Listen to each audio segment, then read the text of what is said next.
everybody. I'm Karen Hartglass. You're listening to It's All About Food. Thank you so much for joining me today.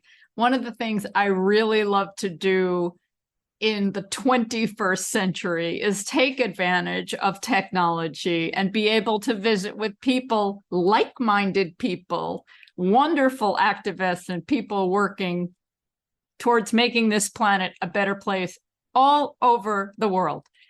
So today we're doing just that.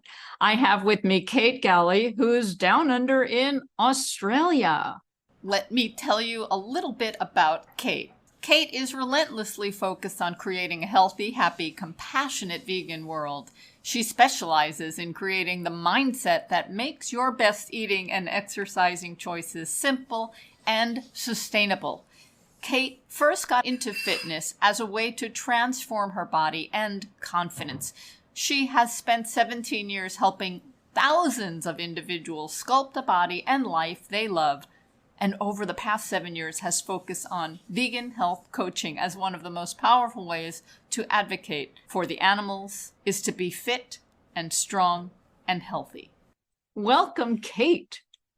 Hey, Karen, it's my pleasure to be here. And wow, go the powers of modern technology across the other side of the world. It is fabulous. It is. And you know, when I started this podcast in 2009, we didn't have Zoom. We did have Skype. It didn't work as well. It's so much better now, and I'm grateful for that. You have longevity. Congrats on this huge amount of time. You were in way early. Thank you. Well, you know, sometimes I think there's only so much I can talk about when it comes to being vegan and promoting a whole food plant diet of fruits, vegetables, whole grains, legumes, raw nuts, and seeds, and blah, blah, blah. But so many people still don't know what needs to be known about our food choices, the food system. So many things going wrong with the planet today that are connected to our food. So I'm just going to keep going on here. Broken record. Good to hear. Good to hear. Okay, Kate, tell me, who are you and how did you get started on your journey? That's the most obvious question I can come up with. Of course, I'm a vegan health coach, podcaster, and author based in Sydney, Australia. And I guess the thing I'm most passionate about is helping people create the mindset that makes their most effective eating and exercising actions simple and sustainable. I got into fitness a couple of decades ago now as a means by which to transform not only my body, but also my confidence. I was a debilitatingly shy young girl. And so that's how I got into fitness. How I got into the plant-based lifestyle was first as a vegetarian. I was an ethical vegetarian. That's an oxymoron, I know now. However, I did that at 16. And, you know, prior to that, I'd been that animal-loving child who also loved to eat animals. And then 16, it was probably a number of things, but certainly it was a conversation with a girl at school, and certainly it was a really horrific last meal of smoked trout and fish roast soup, which was just so rich and disgusting. And I kind of vowed that I wanted to be in control of what went into my mouth, and I wanted it to be aligned with my values. And so that was the veggie story at 16.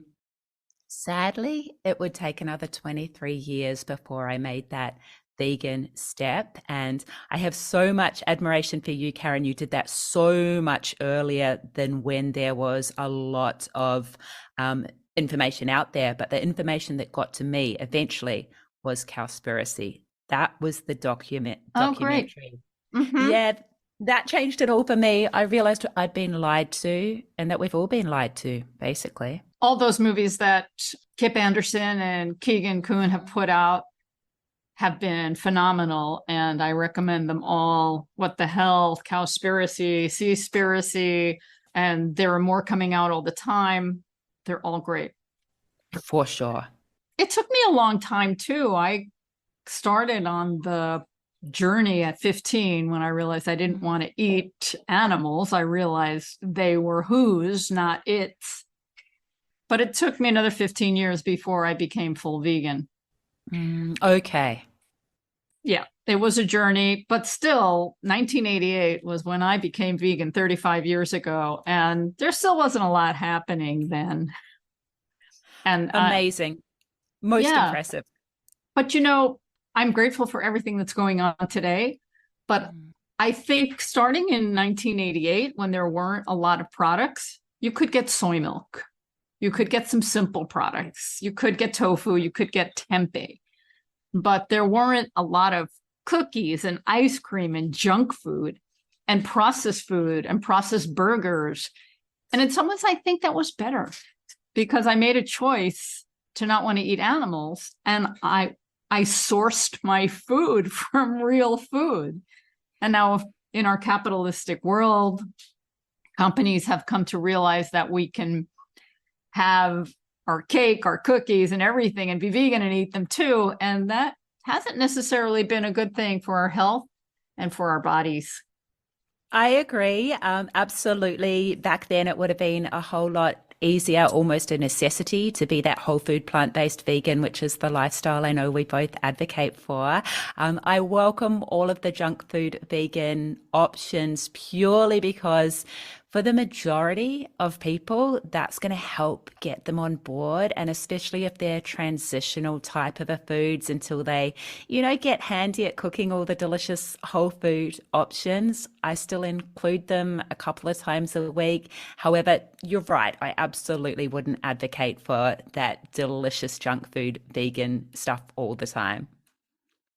Absolutely. I'm grateful for all this stuff and I indulge from time to time. It's just fun to be there. And if we're going to have all this crappy food out there, if we're going to have really highly processed foods that might be fun or indulgent, shouldn't they be cruelty free? I mean, come Of on, course. Of right? course. And we can do that. Agreed. Yeah. And nobody's going to know the difference. That's the thing. You can't tell when it comes to things that are full of sugar and oil and fat and salt. You can't tell. So there we have that. Okay. So let's talk about the Strong Body Green Planet and what you're all about.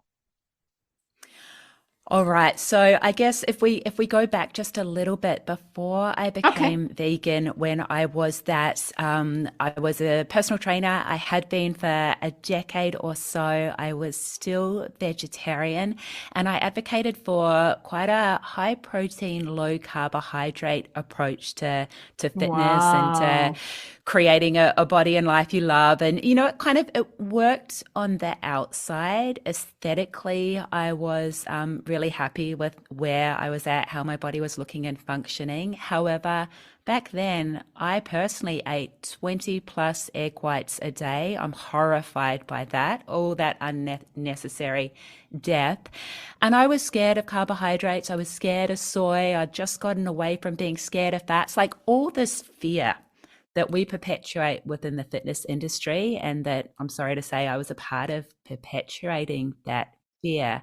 Where I am now with strongbodygreenplanet.com and the podcast and everything else that I do, it's about, well, the podcast is healthification. And to me, that means healthifying not just our own body, but caring about the health of the planet, obviously the animals, obviously all the other human individuals we share this planet with.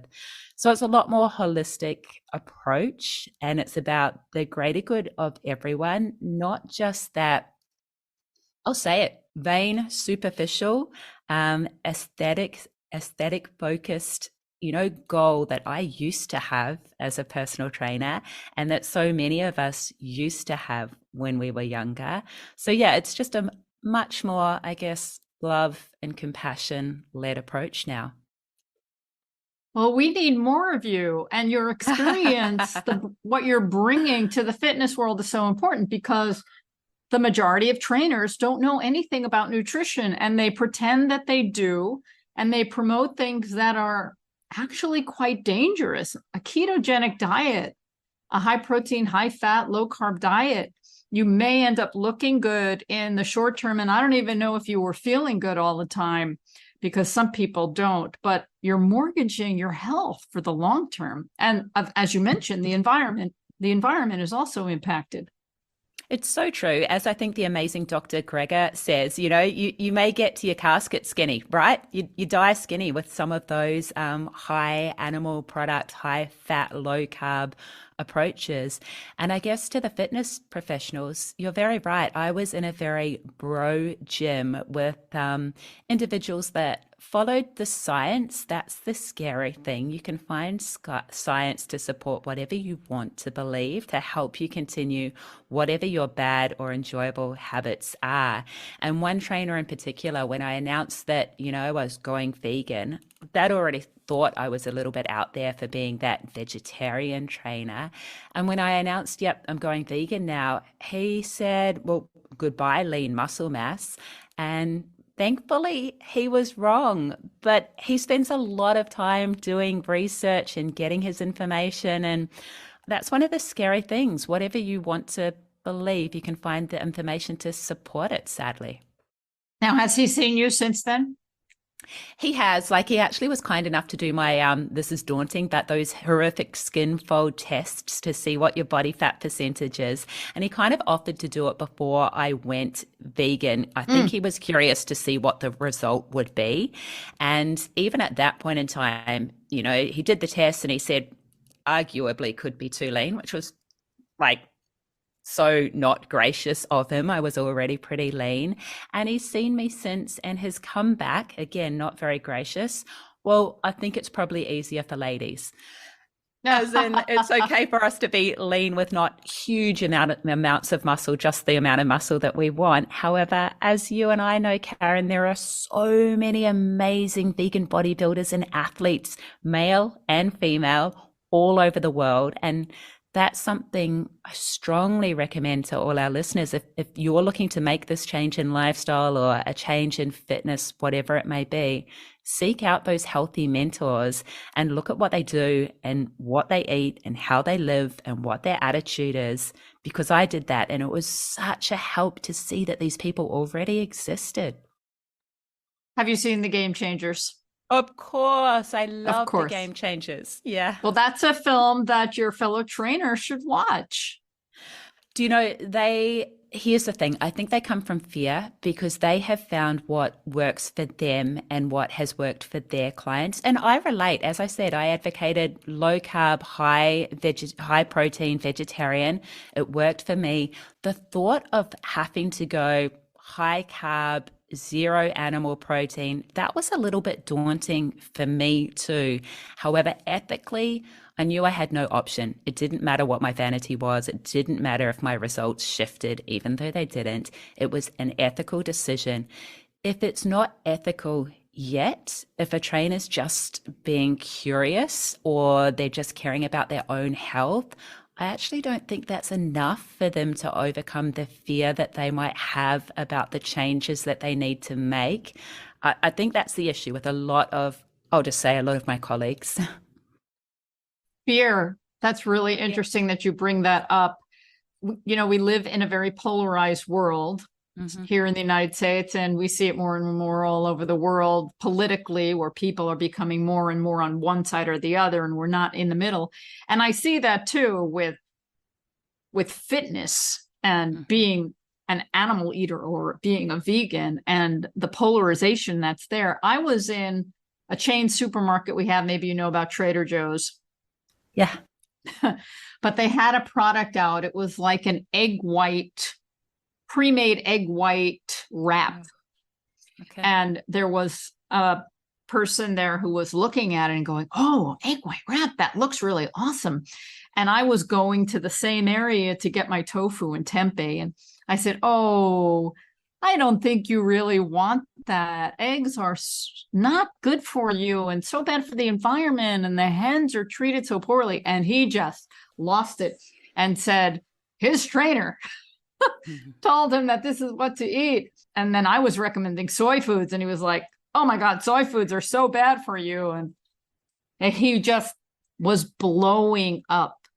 his stress level was so high, his anger, his fear, as you Yeah. mentioned. And It I just let him go and wished him well to that this you're to so the right, universe. and Yeah. kudos to you for even having the courage to say something, because the level of hate and fear and anger that you can be met with when, I guess, when you don't meet someone where they're at, right? That is the lesson that I'm learning. I used to jump in all the time with my brutal vegan truth bombs because I knew I would have loved to have heard that as a 16-year-old when I became vegetarian. If someone had given me the vegan truth, I would have become vegan right then. However, perhaps we're not the norm. I think most people, sadly, need a more gentle approach, and that breaks my heart. However, I think something that I talk about more nowadays and something I'm trying very hard to get better at is, I guess, how I stopped being an angry vegan and how I'm just trying to lead more with love and compassion, because not only is it more effective, it's kind of a much easier way to live. It's so being angry all the time and disappointed in people all the time. It's absolutely exhausting. That's a very good topic, and we might delve into that a little bit more in a bit. I tend to be a bit of an activist, although I in public with strangers, but I've learned over the decades that it's better for someone to ask first before I jump in. And that particular person was a rare moment. Usually people, even at Trader Joe's, I'll be grabbing for something. The most recently, I grabbed a package of tempeh and somebody said, "Oh, you eat that? How do you prepare it?" And I was really in a bit of a rush, but I could not blow them off. And I was basically like, "Oh, it's so easy. You cut it up, you can saute it, you can marinate it. It's really wonderful. Have a nice day." Uh, It's but you're right. hilarious. All my group trainers know if they need a little bit of a break in the gym, just ask Kate about vegan food. And I literally, same as you, I cannot resist. I am off, So that's the way for them to stall me if the workout's a little bit too hard. Yeah, it's a strange planet we live on, isn't it? It is. Agreed. But this idea, now let's linger on this a bit about the angry vegan, because there are so many angry vegans, and why not? This is True. a very cruel planet. And when you realize what's happening, when the veil is lifted, like I like to say, humans are murderers. Yep. We're all murdering all the other species that we could be living so peacefully with and learning so much from. How could you not be angry? But it doesn't work being angry. And what have you found works in terms of reaching out to people and, like someone did to you, to get that message across? I will say I naturally gravitate towards the extreme, passionate, angry vegan. And I have so much love and respect for all those extreme animal rights activists out there. I say extreme with love, the militant vegans. I love and respect you. Personally, I found it too exhausting living in a non-vegan world, having non-vegan friendly family and friends, having non-vegan clients and colleagues.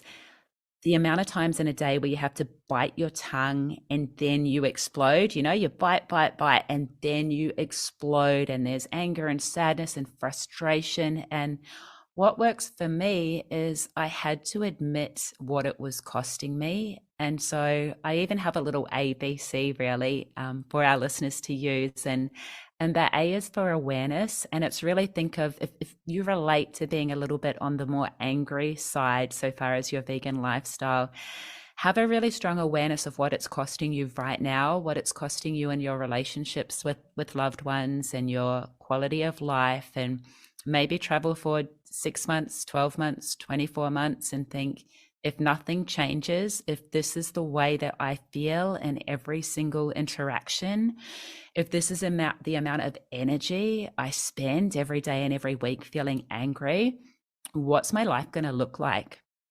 I would say next B is for brainstorm. Brainstorm the things that you can stop doing and the things that you can start doing. So I'm sad to say, guilty to say, I stopped going to weekly activism where I was holding up the little video screens and of animals in slaughterhouses, and as much energy as I got from the other vegan activists there who I loved, the combative nature of some of the people on the street was really exhausting. So I stopped that. I filtered out my social media feeds to stop some of those videos coming up. I stopped sharing those videos. I stopped having those conversations that we all know when we're getting into them, where it's not low-hanging fruit. It's a conversation with someone who just wants a debate for fun. They don't care. They're not open-minded or open-hearted. And you're going to take it so much more seriously. It's going to hurt your heart. I stopped those conversations. And I started doing things like filling my social feeds with all those, the farm sanctuaries and the feel-good stories and the really positive activists and all the delicious food. I started sharing my delicious food. I started focusing on what I have in common with the people I love who aren't yet vegan, rather than I used to count the number of dead animals on their plate. I used to just focus on what we didn't have in common. And the last one in that little ABC is a commitment. So this is a commitment to make this change, to be a little bit less angry. And you can bet, Karen, if you announce your commitment to be less of an angry vegan to your loved ones and colleagues and friends, and you slip up a little bit and you show that anger and sadness and frustration, they're going to remind you. They're going to call you on it. So there's some of the steps that I've taken. Awareness, brainstorm, commitment. I was trying to think of opposites, like not anger. Awareness, not anger. Brainstorm, not something with a B. Haven't come up with that yet, Okay. Right? I'll get there. Yeah. Brainstorm, not blind to how it's impacting you, I guess, yeah, maybe. That's good. And let's see, one more. Commitment, not can't make a change. I don't know. We could do better in the future. Okay, I like it. This is an audio podcast. I'm hoping that people can hear the joy, the positiveness in our voices, but I'm looking at you, Kate, and I'm seeing you smile all the time. And I think that's really important. I think the things that help people make change is to see others who are happy and healthy in their own skin, because so many people are anxious and depressed. This is a very difficult planet to live on. And when we make certain choices, like choosing not to exploit other living beings and this planet, it lifts a certain load off of us and makes life better. 100%. I could not agree more. And even if you were ignorant to the pain and suffering you were needlessly causing, like I was for 23 years as a veggie, there was a pressure that I felt lifted that I didn't know was there when I made that step to more integrity and more congruency in my life and cut all the animal products out. It was, as you say, it was like something lifted, a lightness, and an open-heartedness even. And I see this with other people who are, I guess they're less far along the journey. However, maybe they're just open to trying this plant-based thing for their health. They haven't made the ethical connection yet, which, to be frank, I think is the most powerful connection, is to make the ethical connection. When you really do that, you can't go back. But once people start to take the animals off their plate, a strange, beautiful thing happens, and their heart opens more to the plight of the animals, and they can start to maybe look at those horrific videos and understand more and connect with the animals in a way that I think their heart and mind were blocking while they were still eating them several times a day. I haven't seen any studies yet, and I think if studies were done on the impact of the chemicals we consume that are in the animals, we might find a scientific reason for feeling more open-hearted and lighter and happier because we're consuming chemicals that animals feel. And I come from a chemical background. I have degrees in chemical engineering. There are good chemicals and there are bad chemicals, and we're all chemicals. And when we consume chemicals that come from animals' emotions, from fear and pain and confusion and depression, we feel those things. I haven't seen the science, but it makes a lot of sense to me. It makes so much sense. If we consume fear and death and panic, that there's no way that that can be a good thing for us and our happiness. Can we talk about fitness now? Oh, I'd love to talk about fitness. Because that's your thing. How have you found, if you found it at all, that this diet that you're eating has helped with fitness, with yourself, and perhaps with some of the people that you coach? I was in a pretty good place so far as my fitness when I was vegetarian. So the fear was that I would go downhill, that I'd gain fat, that I'd lose muscle, that I'd lose strength. To be honest, nothing really changed. I got a tiny bit stronger. I didn't put on any fat. I didn't lose any muscle. It was basically all good. For me personally, the changes were all, I guess, in my mindset and the congruency that I felt. That was the main thing. From in the gym, no differences for me, really, short term, immediately. However, long term, I feel from a health point of view, the way that I'm eating now is so much more balanced. As I shared early days as a trainer, the first decade, I was fearful of so many foods and my diet really wasn't that balanced. It was all about just the carbohydrates, proteins, and fats. I never thought about all the vital micronutrients that we need to be consuming. And so now, as many vegans will share, the diversity and abundance and variety and deliciousness in the way that I eat is just a billion times better than what it was previously. So far as my clients, most of my clients have been with me almost the entire time I've been a trainer. I've had clients, some of them for 18 years, some 16, most well over a decade, which A, is amazing. I'm so grateful. They're very loyal. That's amazing. B, they came to me when I was the vegetarian trainer that didn't really push the lifestyle. And when I transitioned to vegan, that was even a step further for them. It almost made my food a little bit less relatable. I feel that they've watched with apprehension and then surprise as I've only gone from strength to strength in the gym myself personally.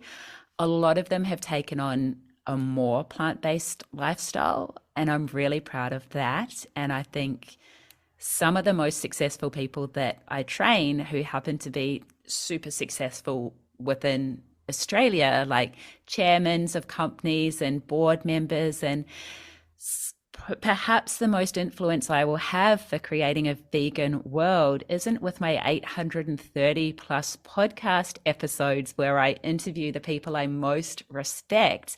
It might actually be with these hugely successful businessmen and women who are not vegan yet, but are a lot more plant-based in their approach to the way that they eat. And that might be the biggest impact I have, which I don't know whether that's sad or happy, but I'll take it.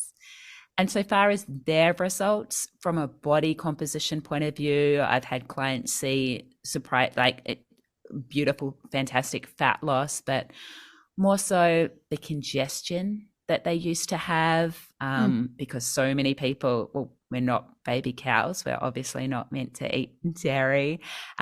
Energy, better sleep. But again, none of them are perfectly vegan. You must be familiar with Philip Wallen. Yeah, I haven't interviewed him yet, but he's amazing. Yeah. He came to New York and I was able to meet him in person in the studio, which was amazing. I got to give him a hug. But when you mentioned, that's beautiful. When you mention working with people who run big companies, he came from that background. And Indeed. it's really an important group of people to connect with because they have so much influence. You're so right. And I have learned so much in my approach with these individuals. I've worked with them for a long period of time. They obviously respect me, and I have a huge amount of respect for them.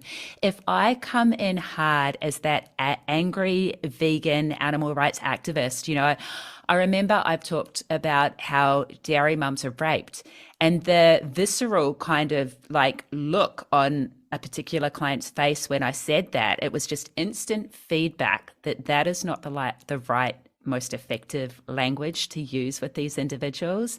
And again, it's kind of learning to meet them where they're at, and where they're at for the vast majority of them, I'd say all of them, is they care about their health and their longevity and the health of their family. And they're not yet open. I really can't lead with the plight of the animals. Hardly anyone, sadly, is receptive to that yet. Now, I'm curious. I have never worked with a trainer, and I like working out. I'm pretty disciplined. But when somebody stays with you for so long, is it motivation to keep them going? Are they learning new things? What's happening over decades? From my point of view, it's all about the relationships. I only work with people that I like and respect, and it's a true privilege to spend time with them. From their point of view, they are super busy people, and it's actually a treat to have one aspect of their life where they come in and they don't think. I think they really like to be told what to do, what is the most effective use of their time in this short focused period. I always, before I became a trainer, I decided what type of trainer I wanted to be. And I said I'd be the most focused, positive trainer in the gym. And that's something I endeavor to do. And I think that that focus and that effectiveness of how to use their time, because these individuals really value their time. And then also for them, I'm sure the relationship counts. The fact that I remember everything about their lives. I know who their family is. I care. I can have good conversations with them. And obviously, as much as I can, I will maneuver in those little plant-based seeds to the conversations. However, just not too abruptly, as I have learnt. That's very nice. Can you see them improving, or maybe over time they're falling back a bit? And do you do a similar routine? I'm sure you adjust where they're at any moment in time. How does that work? You have to progress the routine, but also you have to recognize where your client is at now. And if a lot of my clients started with me in their like late 40s and early 50s, they're now in their 60s and even 70s. And it's not, I'm 46. I don't do the workout that I used to do in my 20s. I do all the same sorts of moves, but there are definitely changes. And one of the things that you've really noticed is as people get older, you can't just be straight into it. We all have to focus on the foam rolling and the stretching and the warm-ups and the rehabilitative type of movements, and not just those big crazy compound movements that are most effective, and we all love them. I love a good deadlift and squat and chin up, but you do have to adjust it. You do need to notice what they're up for on the day when they turn up.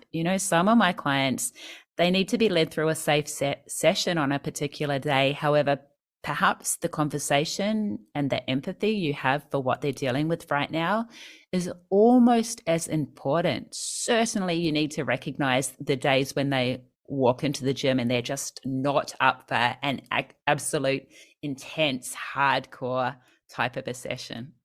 Well, I've been noticing recently some different kinds of aches and pains, and I visited a physical therapist who gave me exercises to help in those areas, and they're definitely helping. And I have a feeling I may be doing these exercises forever in order to keep certain things from not happening, a little knee pain, a little shoulder pain. And she was telling me that it could be osteoarthritis that could be with me forever. And I refuse to accept that. I am going to work to build around those areas to take care of those issues. Maybe I can, maybe I can't. But exercise at all ages is important. And maybe you could talk a little bit more about what we need to do as we age. I want to say first on that point, that is such an amazing point there. As we age, there are exercises that we have to become less reactive. There are things that you will need to do every day for the rest of your life, and so will I. It's not just all the fun stuff and then reacting to a bit of pain or tightness when it comes. There are things that we can do for our body every single day to help it function as well as it possibly can. And my mindset is that you and your body are a team. You know, we're working together. It's not about beating your body in the gym or depriving your body of food. It's about giving your body the best quality fuel and movement that it needs. So far as exercise, I would say consistency is key. I know that's really non-sexy, but the people that get the best results, they're really flexible. When they miss a day, they make that day up as quickly as they can. It's not like, oh, I missed today, I'll do it again next week. Every workout counts. Every workout makes the next workout more likely to happen. So that's probably my number one tip, you know, to make a non-negotiable appointment with your friendly trainer or with yourself. Put it in your diary, and don't give up on that consistency. What else would I say?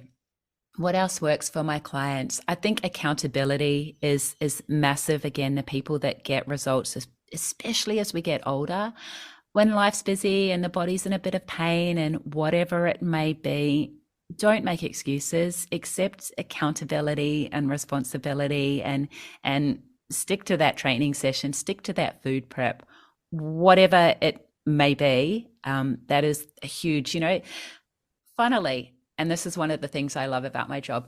Finally, what helps people succeed in business and life are often steps that are absolutely applicable to the gym. Whatever it is, so far as your mindset and your actions and prioritizing things in your business or in your family, if you're amazing at that, those are absolutely skills and attitudes, and I would say standards that you can model across into your approach with fitness and health. I've always been naturally flexible. I used to call myself a Gumby. And of course, I need to warm up and stretch if I want to be extra flexible. But I used to naturally be able to do splits, especially with my leg foot forward, not with my right foot forward. And then I stopped doing them for some reason. And lo and behold, I couldn't do them.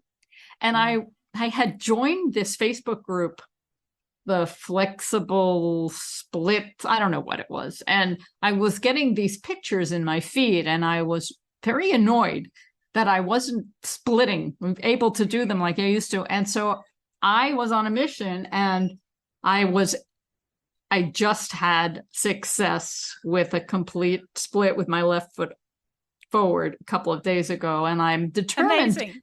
I'm determined to be able to do it with my right leg too. It's just consistency. And it's just fun. That's amazing. Well done. That's fantastic. And I guess that brings to mind, it's all about priorities, right? We all have the same amount of time in our day, and it's where we choose to put our focus. My clients that get the best results, you know, they choose to prioritize their exercise, and that's what you did. You know, for me, I might have thought, oh, well, I used to be able to do that when I was younger. It's not that important now. But you saw it as some sort of marker and some sort of goal, and most importantly, you saw it as fun. And so you got there, and that's amazing. And that's something I would advocate for our fitness as well. We need to, yes, there are the non-negotiables that I advocate everyone does, and lifting heavy weights is one of those. You know, if there's an 80-20, I would say the lifting weights is the 20% of your actions that gets you the 80% of the results. You know, it's the most important. But if that's 20% of someone's week, and I hope it is at least that, so far as their exercise, I would also say if you don't love the weights, then fill that other 80% of your exercise with the stuff that you do love, or you could love if you got better at it. You know, sometimes it's a bit embarrassing at first. And maybe think of the stuff that you used to have fun with as a child if you're, a little bit stuck for ideas. So fun and loving exercise, super important. I'm just curious, when we had the pandemic, how did that impact your training and what did you do? And have you learned from it since then? Yeah, I learned a lot. First time round, we kind of had 2 years of COVID here in Australia. And the first year, I was lucky enough to escape Sydney and in New South Wales, where I am, just before the gyms closed and the borders closed, and went up to Queensland, Noosa, where my parents lived at that time, which was a much smaller community. And the lockdown wasn't as harsh. And my income went to zero overnight, but I built it up online overnight, just coaching my clients online and running an online course and all of that. And so far as home workouts, I had a lot of fun with it because I started up all these fab food finishes, I called them, and they were little body weight workouts that were acronyms of plant-based food. So there was the kale finisher and the broccoli finisher and the spud finisher. And I did have a lot of fun with it, of kind of seeing what you can do with just body weight, and you can get a great workout as much as I love the gym. And so again, if it's important enough, which it was to me, you can be adaptable and you can make anything work. And I was very happy to come racing back to the gyms when they did open again. However, yeah, the lesson was you can make it work.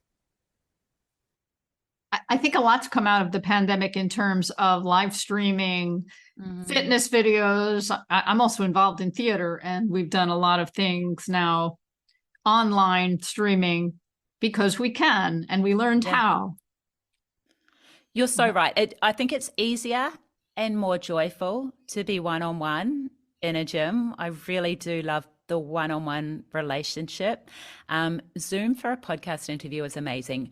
Zoom for someone training from home in their house where the camera isn't set up properly and they don't have much equipment, and that's a necessary evil. Maybe we made it work, and huge kudos to all my clients who were up for making that work. However, best case scenario for me is in a gym. Yeah, we can see the teacher well, we can see the trainer well, but you can't see us. Yeah, that's a good point. Yeah. You mentioned to me you have a plant positive journal. Can you tell us about that? I would love to. This is my little vegan Trojan horse. So basically it's a step-by-step guide to master both your time and your mind while adopting or living a healthy plant-based lifestyle. So it's like a daily planner and a journal, and it's stunning. It's full of beautiful artwork and vegan recipes. And my intention so far as the Trojan horse is I want it to infiltrate the non-vegan majority. I want people to see this beautiful journal and go, that's an amazing way to plan my day and achieve my goals. And it's really pretty. And then bit by bit, they will hopefully read the monthly focuses. Each month there's a focus. So for example, month 1 is to define your goal and add massive emotional intensity to that goal. And then each week there is a smaller step in relation to that. And obviously they're all aligned with living a plant-based lifestyle. So that is the Plant Positive Journal. It's available in hardback and also PDF download, because this little venture of the heart isn't so little. It's quite big, and international postage is quite hefty. And so it is getting posted all over the world, but it's also available as a download. Very nice. Okay, so if people are interested in that, what do? They go to strongbodygreenplanet.com.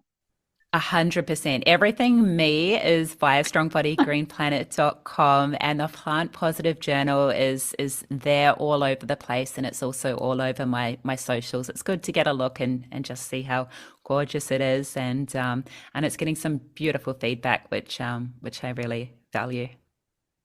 I love to travel, and I have yet to visit Australia. Oh, you've got to come. I know. It's beautiful, and there's some really good vegan food in Sydney where I am, but I will say Melbourne's probably the vegan capital of Australia, sadly for us in Sydney, but it's good. So aside from going to happycow.net to figure out where to go, do you have some favorite places and why? Oh, and why? So we have Alibi down at Woolloomooloo Wharf, which is one of Matthew Kenny, the New Sure. York restaurant. He's everywhere, Matthew Kenny. 100%. So I'm so glad he's come to Sydney, right? That is absolutely amazing. We've got Newtown is probably the place to go. I'm in the east near Bondi, and probably the best restaurant around here is called Eden. And Simon from the Proof podcast used to be Plant Proof and now just the Proof. Him and his partner run that one. So it's pretty amazing and very Instagrammable. But the suburb to go to is probably Newtown. It's got Gigi's Pizza, which is just this insanely amazing pizza joint. And it's got so many other options as well. Lovely. Now, when you work out, are there things that you recommend for people to eat, maybe pre-workout, after workout? What have you got? For sure. I would say you need to do what works for your best for your body to have a strong session. So personally, I could never train without having a little bit of food on board. My body needs fuel, and I advocate that for most people. So, a little bit of plant protein and carbohydrates, not a full meal just before you train, because otherwise your body's going to be spending too much energy metabolizing that meal, and we need that energy to go towards your weights session. I really advocate weights. But again, it's experimenting with what works for your body. You want to come into the gym strong and energized and ready to go. I think plant-based protein powder makes it easy for after a session. I'm not as strict on that as I used to be with all of my clients, but particularly if you love as much lean muscle and as little fat as possible, which I personally do, or if you're a hard gainer so far as muscle or underweight, then definitely you want to have some sort of plant-based protein shake. And it doesn't have to be with powder. It could be with heaps of hemp seeds and other plant protein. You definitely want to have that within a 30 to 45-minute window after training. Okay, that's good to know. Yeah, I'm not a fan of protein powder. I know many people are, but I think there's plenty of good protein in plant foods. There 100% is. I don't eat much sweet food, but for some reason, some of the salted caramel plant-based protein powders, they're just delicious. And, I'm in the gym at 6 a.m. or before many mornings. And so if you're rushing, it's just a really cheap and easy way to get some protein into you. I would never have the amount that I used to have, but a minimal amount, it's the same as vegan junk food. Well, it is vegan junk food. A minimal amount isn't going to do you any harm. Right. And it may help some people. For sure. Okay. What else can you tell me before we go, Kate Galli? One of my fallbacks that I say, whatever, I guess the best advice to myself, my most important lesson that I learned when I had the business from hell, which is a whole other podcast. It was a gym franchise, and it was really one of the toughest times of my life. But what I learned out of that horrific business was the importance in backing yourself. So time's uncertain. We've discussed that. We don't know what's coming up today, tomorrow, next month, or next year. We can't control the circumstances that happen to us. However, we can control the way we react and respond. And part of that is to back yourself 100%, to have faith in your ability to deal with whatever comes your way. That's something that I learned the hard way, and I'm very grateful for that learning. And I recommend that to our listeners. And if it seems a little bit struggle street, an actionable starting point would be to each day definitely jot down 3 gratitudes, but also jot down 3 reference points for success. 3 things you did really well today. I still do that. And it doesn't matter how small they are. And they're just a little bit of, I guess, building that ability to back yourself and to have certainty in you. That's really it. That's the key. And it may sound corny to some, it may sound too easy, but there's science behind it. It works. It makes a difference. Yeah, it's effective. It is. I'm just curious before I let you go. You mentioned that you had been really shy. Mm-hmm. How did you get over that? Well, it's funny. I remember I grew up in New Zealand. I moved to Sydney when I was 21. And I remember going on skiing trips with my father, not my mum, because she hated it and she'd stay home and she was a nurse and she worked. And anyway, and dad would play on our skiing trips on the drive up. It was a 3-hour drive. And he would play Brian Tracy, How to Be More Confident cassettes to enforce this on me. And I really don't think it had an impact. However, down the track, when I had that business from hell, I did get very into self-development, personal development, Brian Tracy, Tony Robbins, all of that. And certainly that helped. However, I would probably say even more that it was the gym. It was the fact that I was this like skinny fat little teenager with a skinny upper body and big butt and thighs, and I wasn't happy with how my body looked. And when I was about 18, I met a particular guy out who had a smoking hot body, let's just say that, and he was obsessed with the gym. And I thought, wow, okay. And I joined a gym and I learned bit by bit, you can choose your curves. As I say, you can choose to put a little bit more muscle on those scrawny areas, and you can choose to lose a little bit of fat on those heavy areas if you want to, if that's what's going to make you happy. And it actually did. It made me happy. It made me more confident. And I'm super grateful. Well, that's a great lesson. We all need to take control of our lives. And if there are things that we don't like, we are the only ones who really can make a difference and make things better. It's true.